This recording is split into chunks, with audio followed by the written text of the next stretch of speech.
Hello, എല്ലാവർക്കും പുതിയ വീഡിയോയിലേക്ക് സ്വാഗതം. അപ്പൊ ഇത് നമ്മൾ രാത്രിയിലത്തേക്ക് നമ്മുടെ അത്താഴം എന്ന് പറയുന്നത് ചീര വേവിച്ചതും ബീഫ് കറിയാണ്. അപ്പം അതിനുള്ള കൊച്ചുള്ളി പൊളിക്കാണ് ഞാൻ. അമ്മ ഇറച്ചി അരിയുന്നു, മീര ചീനി പൊളിച്ച് വെച്ചിട്ടുണ്ട്. അപ്പൊ നമുക്ക് തുറന്ന് കാണാം.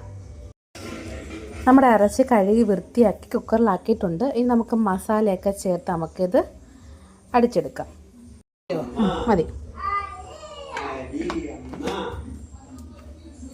മല്ലിപ്പൊടി വേണോ? മുളക് പൊടി ഇട്ടിട്ടുണ്ട്,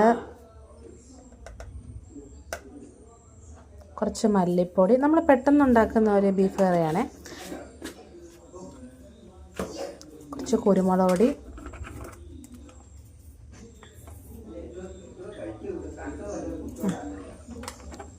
ഉപ്പ്,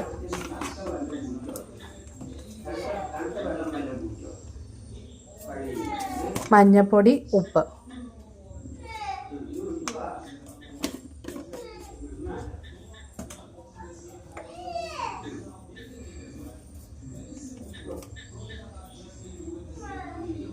ഇത് നമുക്ക് നന്നായിട്ട് മിക്സ് ചെയ്ത് നമുക്കിനി അടുപ്പത്ത് വെച്ച് വേവിക്കാം.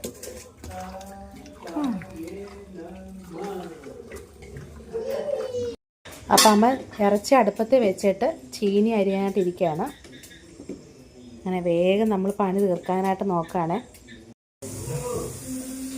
അരിഞ്ഞേണ്ടത് കഴുകി വൃത്തിയാക്കുവാണേ. അത് നമുക്കതിനെ അടുപ്പത്തോട്ട് വെക്കാം. നമ്മുടെ ചീനി കഴുകി എൻ്റെ അടുപ്പത്ത് വെച്ചിട്ടുണ്ട്. ഉപ്പിട്ടുണ്ടാവും, അത് ഉപ്പൊക്കെ ഇട്ട് നമ്മൾ വെച്ചിട്ടുണ്ട്. ബീഫിനകത്തിനുള്ള തേങ്ങാക്കൊത്ത് എടുക്കണം അമ്മ. പല്ല് മൊത്തം കാണുന്നു.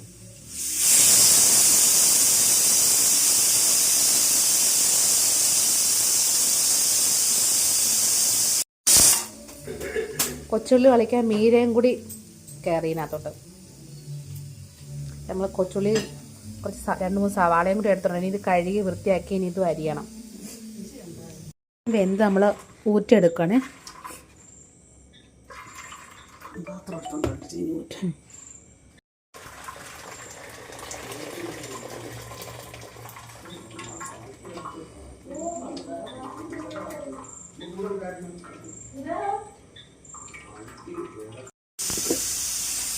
നമ്മുടെ അരപ്പ് നമ്മുടെ ചീനിയോട് ഇട്ട് കൊടുക്കാം.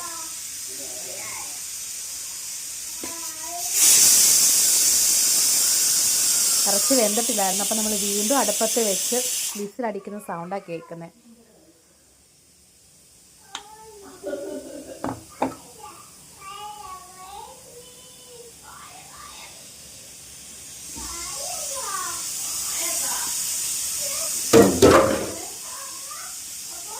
നന്നായിട്ട് നമുക്കിനി മിക്സ് ചെയ്യാം. എന്തില്ലേ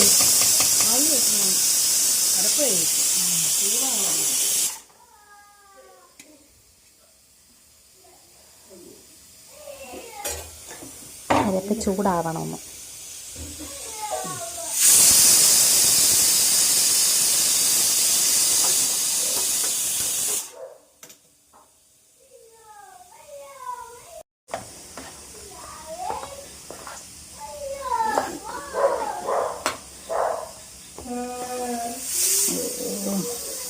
എന്താ വലിച്ചു കുറയ്ക്കുന്നു?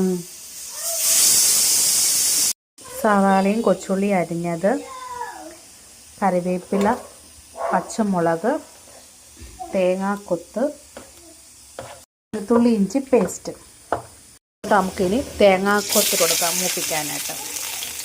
തേങ്ങാക്കൊത്തിലേക്ക് കുറച്ച് നമുക്ക് മഞ്ഞൾപ്പൊടി ഇട്ട് കൊടുക്കാം ഒന്ന് മൂപ്പിക്കാൻ വേണ്ടി. നമുക്ക് കൊച്ചുള്ളി സവാള അരിഞ്ഞ് ഇട്ട് കൊടുക്കാം. പഠിച്ചിട്ടോ.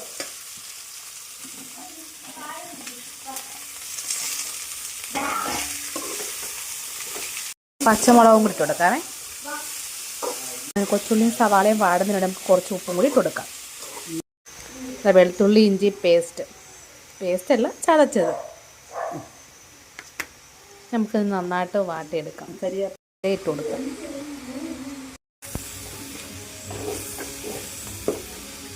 നമ്മുടെ സവാളയും കൊച്ചുള്ളിയും നന്നായിട്ട് വാടി വന്നിട്ടുണ്ട്.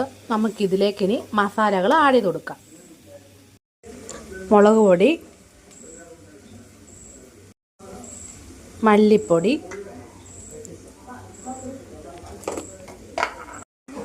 മസാലപ്പൊടി,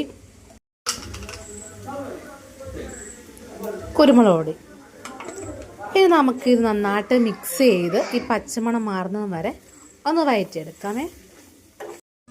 അപ്പോൾ നമ്മുടെ ബീഫ് നമ്മൾ തട്ടിയിട്ടു. നമ്മൾ മസാല ഈ വേറൊരു പാത്രത്തിൽ ആക്കിയിട്ടുണ്ടേ. നമ്മുടെ ബീഫ് കറി ഇവിടെ തിളച്ചു. ഇത് കുറച്ച് നേരം കൂടി പറ്റി കഴിഞ്ഞിട്ട് നമുക്കത് തീ ഓഫ് ചെയ്യാം. അപ്പം നമ്മുടെ ചീനി വേവിച്ചത് ഇവിടെ റെഡി ആയിട്ടുണ്ട്. ബീഫ് കറി റെഡി ആയിട്ടുണ്ട്. നമുക്കിനി കഴിക്കുന്നത് കാണാം.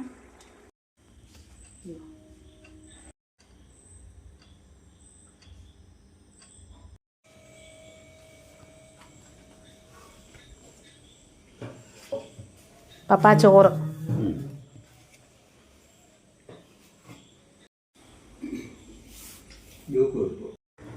പപ്പ, ചീനിയും ബീഫ് കറി എങ്ങനുണ്ട്? ഒന്ന് കഴിച്ചു നോക്കിയേ.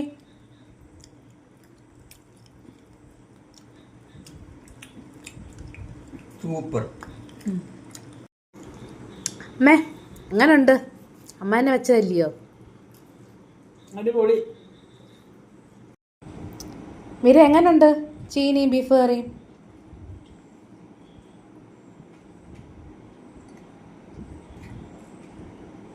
സൂപ്പർ. അച്ചോ എങ്ങനുണ്ട് ചീനിയും ബീഫ് കറിയും? കൊള്ളാം.